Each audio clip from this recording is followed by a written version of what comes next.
चर्षणं जिह्वा मे मधुमत्तमा कर्णाभ्यां भूरिविश्रवं ब्रह्मणः कोशोऽसि मेधया विहितः श्रुतं मे गोपाय आवहं देवि तन्वाना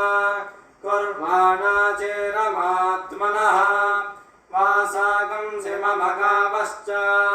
अन्नपाने च सर्वदा ततो मे श्रियमावह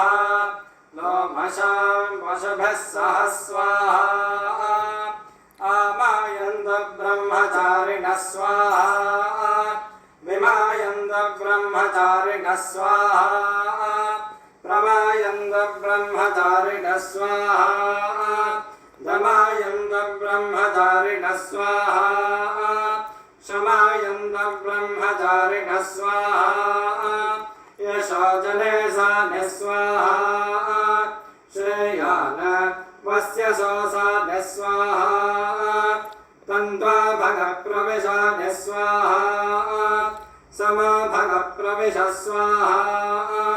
तस्मिन् सहस्रशाखान्वयमृजे स्वाहा यथा प्रवतायन्ते यथा मासा अहर्जरम् शान्तिः